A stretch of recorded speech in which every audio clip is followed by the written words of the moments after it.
다리를 막 이렇게 차다 이렇게 되는 증상들이 많이 생기죠. 그래서 일단은 많이 무겁기도 하고요. 네.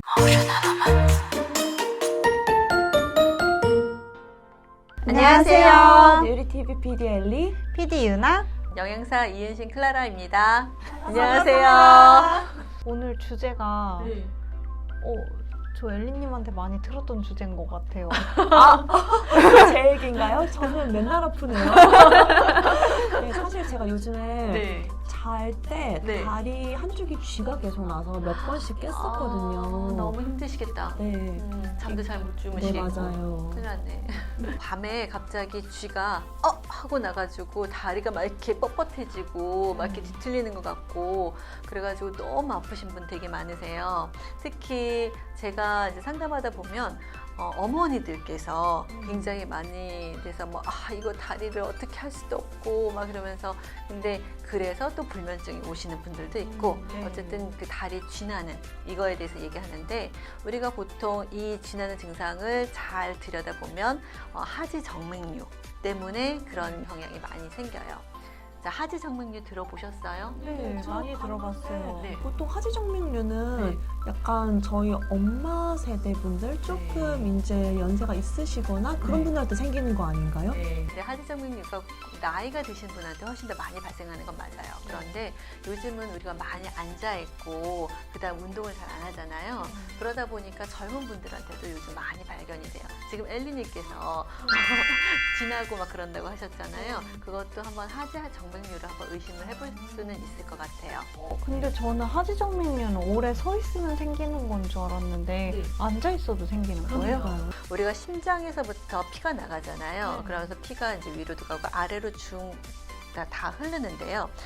우리가 이제 내려갈 때는 괜찮아요. 그런데 다 돌아서 발끝에서 다시 우리 심장으로 들어올 때는 혈관 안에 이렇게 판막들이 있어요. 정맥 안에는 판막들이 이렇게 되어 있어서 이제 이쪽으로 올라가면 밑에 닿고 그다음 또 올리고 닿고 이러면서 자꾸 피를 심장으로 올리는 그런 판막들이 있는데 하지정맥류는 이 혈관이 우리가 좀 더 약해지고 정맥이 제대로 작용을 못하면서 이 올라가야 되는 그 피들이 다시 내려가는 거죠. 내려가면서 다시 역류해서 이쪽으로 이렇게 혈관이 뿔뚝 나오거나 아니면 또 이제 그 다른 쪽으로 혈관도 생성한다거나 그래서 보면 어머님들 다리가 좀 이렇게 울퉁불퉁해지거나 또 푸딩딩해지거나 막 이러면서 좀 안 예쁘게 돼서 하지정맥류가 아파서도 그렇지만 또 미용적으로 안 좋아서 또 수술을 하시는 분들도 계셔요. 예. 근데 저는 네. 주로 서서 일을 하는 편이잖아요. 네. 그래서 거의 10시간, 12시간 이렇게 서서 일을 하는데 네.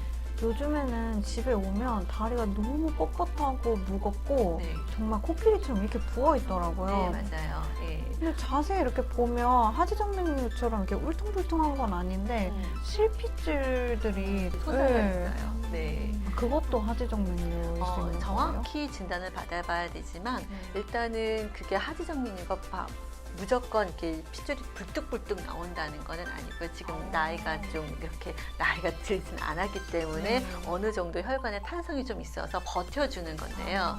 네, 근데 그런 증상 이외에도 부종이 생긴다거나 그 다음에 이제 다리가 되게 무겁다거나 쥐가 나서 이렇게 막 이렇게 크램핑 한다고 하잖아요. 그런 증상뿐만 아니라 칼로 찌르는 듯한 아픔 같은 것들도 생길 수가 있어요. 그래서 이렇게 다리를 막 이렇게 차다 이렇게 되는 증상들이 많이 생기죠. 그래서 일단은 많이 무겁기도 하고요. 그래서 기본적으로 큰 틀은요.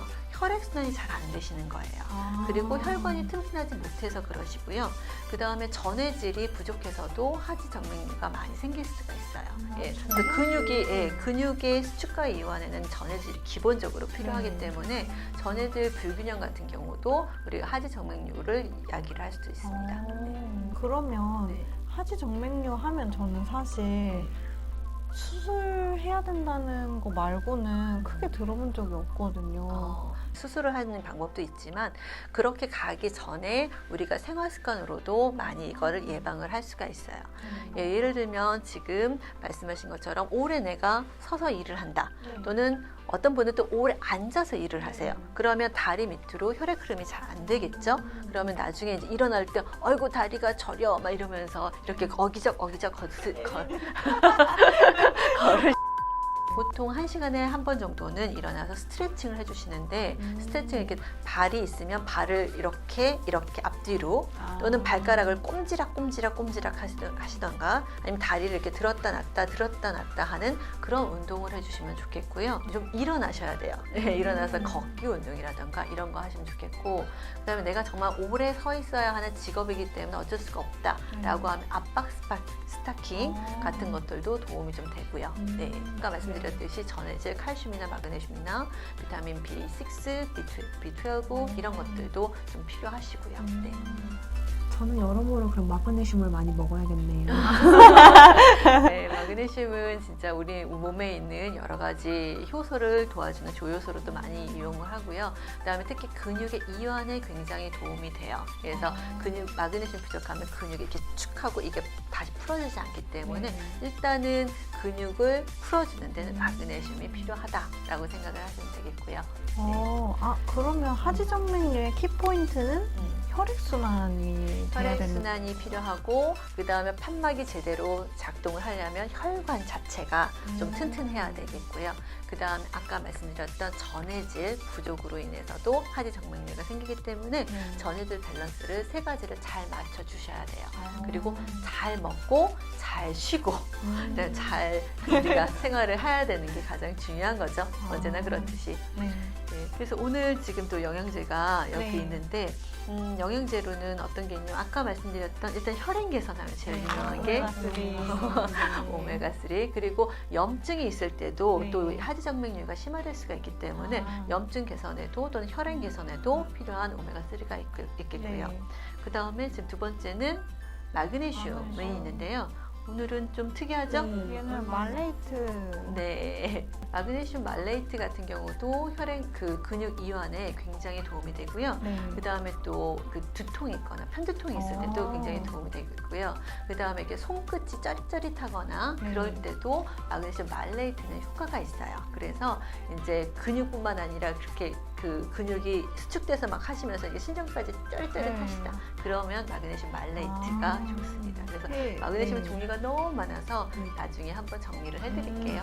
네. 근데 여기 마그네슘 말레이트 말고도 포타슘, 비타민 B6, 12 그리고 비타민 C가 들어가 있는데 이런 것도 같이 들어가 있으면 좋은 건가요? 그럼요. 비타민 C는요, 우리가 혈관을 만들 때 일단 혈관도 콜라겐으로 만들거든요. 그래서 콜라겐과 비타민 C가 같이 있으면 혈관이 튼튼해져요. 예, 그렇기 때문에. 그래서 오늘 콜라겐도. 그래서 그래서 콜라겐이 같이 있는 거고요. 그 다음에 지금 비타민 B12 같은 경우는 혈액을 만들어주잖아요. 그 적혈구를 만드는 조효소로 이용되기 때문에 그때도 또 이게 혈액도 필요하고요. 그리고 또 우리가 수분이 부족해서도 이렇게 그 하지정맥류가 많이 생길 수 있기 때문에 혈액 개선을 하기 위해서는 물을 충분히 드셔야 되는 거, 그 다음에 거기에 필요한 적혈구도 여기 같이 지금 다 있어요. 그래서 필요한 포타슘, 전해질, 그다음에 비타민 B12, 그다음에 혈관을 튼튼하게 하는 비타민 C까지 있으니까 좋을 것 같아서 제가 갖고 왔고요. 그다음에 지금 또 여기는 콜라겐. 콜라겐도 이제 혈관을 만드는데 주 재료가 되기 때문에 콜라겐도 같이 있으면 좋겠습니다.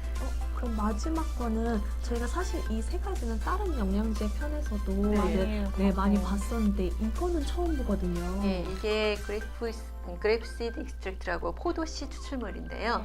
포도씨 추출물은요, 항산화 효과가 굉장히 높아요. 그래서 비타민 E의 효과, 그다음 항산화 효과, 비타민 C의 항산화 효과를 같이 가지고 있는 것처럼 굉장히 높기 때문에 혈액을 맑게 해주는 데 도움이 돼요. 그래서 뿐만 아니라 얘는 부종도 좀 내려주는 효과이기 때문에 아까 오래 서 있어서 다리가 좀 붓는다라고 생각하시면 포도씨 추출물도 같이 드시면 훨씬 더 좋습니다.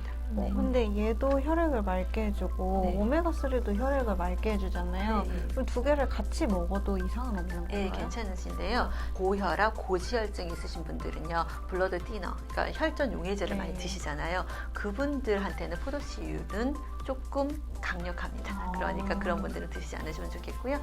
그다음에 오메가3도 적정 용량은 괜찮은데 고용량으로 드시면은 혈전 용해자 같은 작용을 하기 때문에 너무 고용량으로 드시지 마세요. 그래서 어떤 영양제도 너무 함량이 높다. 그거는 그렇게 좋지 않고요. 왜냐하면 네. 음식으로도 먹고 그다음에 영양제도 먹는 거기 때문에 밸런스를 맞춰주시는 게 좋으세요. 네. 그래서 이렇게 먹으면 혈관도 깨끗해지고 혈관도 튼튼해지고 그다음에 우리가 지금 쥐나는 것도 어느 정도 근육도 이완시키니까 훨씬 더 도움이 되실 거예요. 네. 네, 엘리님. 네.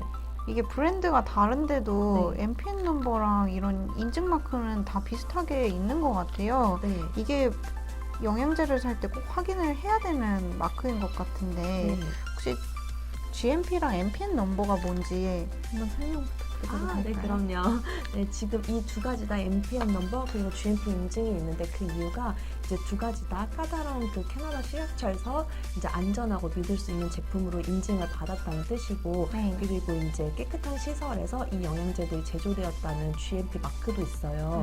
그래가지고 보통 캐나다에서 생산되는 이제 영양제 같은 경우에 MPN 넘버랑 GMP 인증이 있으면 믿고 드실 수 있다는 제품이거든요. 그래서 이 두 가지 다 MPN 넘버, GMP 인증 마크가 있어요. 박사님, 근데 이렇게 영양제를 먹더라도 사실 혈행 개선, 뭐 혈관 건강 이런 거에는 평소 식습관도 굉장히 중요하잖아요. 그거 관련해서는 좀 저희가 중요하게 생각해야 될 게 있나요? 네, 항상 모든 것들을 생활 습관을 잘 유지하면 많은 것을 예방할 수 있는데 제가 영양사다 보니까 이제 우리가 식품으로 어떻게 하면 우리가 혈행 개선, 그다음에 혈관을 튼튼하게 하고 화재정맥류를 예방할 수 있는지 거기 관련된 식품을 말씀드리면요, 오메가3의 원료가 되는 이제 그 연어라든가 등푸른 생선 좋겠죠. 그리고 아보카도 같은 경우도 비타민 A, C, D 다 가지고 있어서 훨씬 더 이제 우리가 그 항산화제 효과가 좋으니까 그것도 좋겠고요.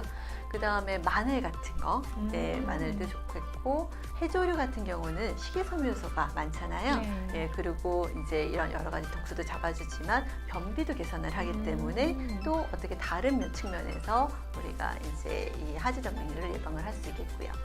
귤이나 레몬이나 이런 것들을 보면 오렌지 보면 우리가 까고 나서 이렇게 하얗게 줄이 있는 걸 네. 보실 수 있잖아요. 우리는 이제 그걸 다 이렇게 맞아요.